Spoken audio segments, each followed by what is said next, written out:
I'm Abby. I'm Ben. I'm Joey. And I'm Mike.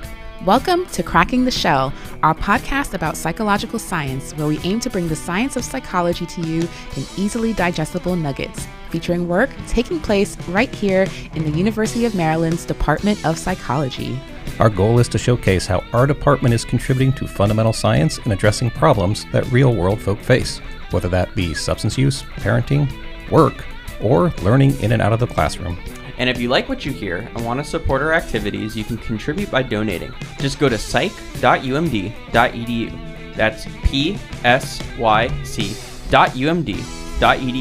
Scroll to the bottom, click Donate to Psychology, and select the fund. It's that easy? Yeah, it's that easy, and every dollar donated supports the really excellent work we do here at Maryland and enables us to continue our research, teaching, and outreach missions, including this podcast. Aren't we forgetting something? Oh yeah, I guess we should say that the views expressed in the show are those of the hosts and invited guests and are not the official views of the University of Maryland. How's that? Awesome. Shall we get started? Let's do it.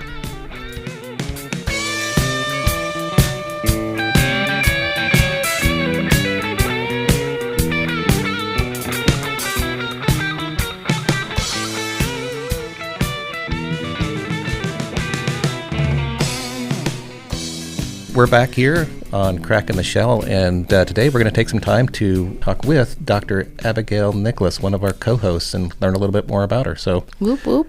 Yep. Yeah, so just tell us a little bit about what got you into psychology. Just tell us a little bit about your journey into the discipline. Oh, well, it wasn't planned. I'd say it started in high school. I was... I think snuck into AP Psych by my guidance counselor. You have to apply to sign up or apply for an AP course. And I was like thinking about AP Bio and then decided not to. And I kind of just left it at that. But we get our schedules ahead of time to kind of like know what we're going to take the next semester. And I saw AP Psychology was on my schedule and I was like, that's not right. I didn't sign up for this. I didn't apply for this. So I was going to go and correct the wrong. And every time I told other students, they're like, what do you have for next semester? And I'd say AP Psych. They're like, oh man, I wanted that class.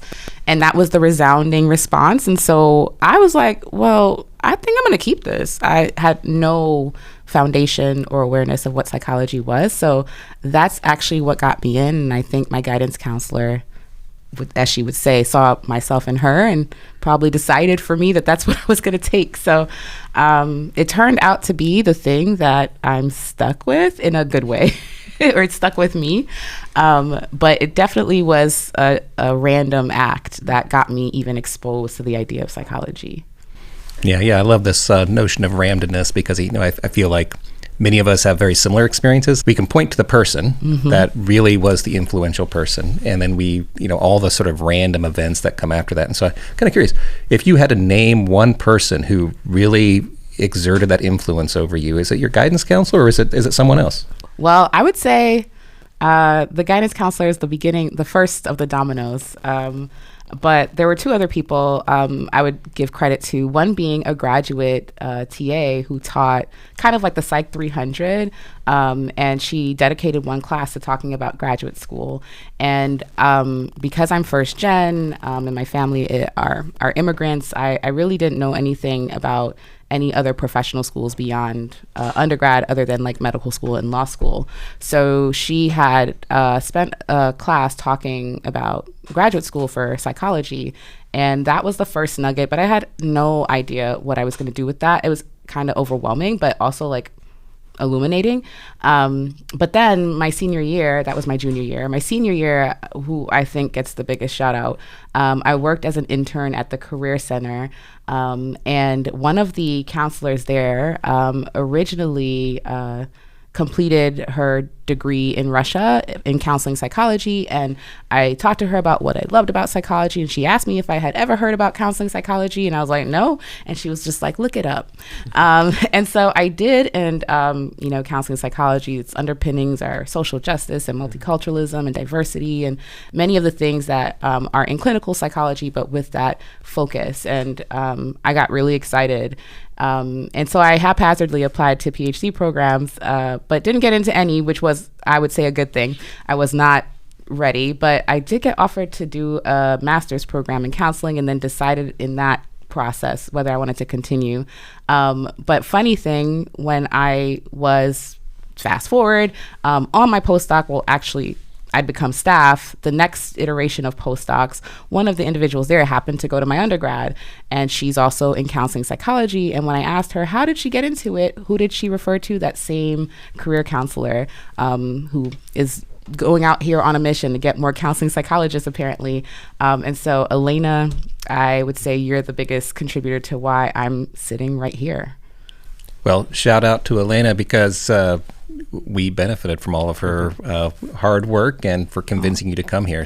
Yeah, thank you so much for sharing all that. It's very, I think it's just for so many of our listeners, so very inspiring, right? Yeah. Can you tell us a little bit more about like maybe your specific teaching and research interests? What do you like to teach here at the university? What are some questions that you like to investigate? Yeah, so I teach here Intro to Psych, Social Psych, Psych of Happiness, adult psychopathology, assessment and treatment of addictive behaviors. I like all of those classes for different reasons. Social psych is up there, and so is adult psychopathology. I would say social psych is up there because it's a course we have to take in undergrad, but that was like my favorite course. But it's also something we have to take at the doctoral level, some kind of social basis of behavior. And I took a course, but the integration of how social psych is relevant to, well, every facet of life, but also how it ties into counseling psychology super well, was not something that I fully appreciated until I actually started teaching it here. And it's actually changed some of the ways that I think about people and my work with clients. And you wouldn't necessarily expect that for a non-clinical subfield of psychology. So I will give it its props. It is, to me, the most exciting area in psychology. I mean, actually, that's not fair to say. They're all exciting, but I love to teach it. I will say that. And also adult psychopathology, because, the clinical elements and thinking about all the different facets that make up how we understand diagnoses and disorders and how to think critically about it and do assessments that are still done by humans, and we're trying to understand the internal world of other people from external indicators, and there's always flaws and limitations with that, and I want students to be excited about learning about it, but also be tentative, and I like to be a part of that discussion and exploration. In terms of research, much of the research that I've done has been related to clinical supervision, race-related discrimination, ethnic discrimination, and health, and multicultural supervision, multicultural counseling, ways to provide culturally responsive treatment. So those are like my biggest areas of interest, but I'm also interested in other things, including romantic relationships and technology, and other thoughts I have about other things. But I haven't studied that yet. So hopefully in the future, I can have an opportunity to do that. Yeah, how do you think, I'm just going to go back to one thing you said earlier. So how do you think your experience and your identity as coming from an immigrant family has shaped the way you think about psychology, the way you think, the way you approach your job, the way, just your worldview? Yeah. It impacts everything. I think being first generation American comes with this unique experience. I wrote about it for my internship application as a doctoral student, of being culturally homeless, where I don't have the experiences of other individuals who have been in America, the U.S., for multiple generations, including other Black individuals. I don't have that history here. And when my family talks about their experiences in Haiti, I don't know those streets. I don't know those schools. I don't intimately know their history either. I know it, but I didn't live it. And so in both cases, I'm in a place where I feel deeply attached and committed to the histories and experiences of the people, but also feel like I'm in an in-between place of being both and neither. And I've had the experience of, because I'm both and neither, knowing many things and also not knowing many things. I think that that's helped me be curious about differences, what individuals are navigating, what we do and don't know, the gaps in our knowledge that we may be familiar with and we also aren't, and also how usually we only know what we know based on what our exposure is. And so I've always wanted to know more.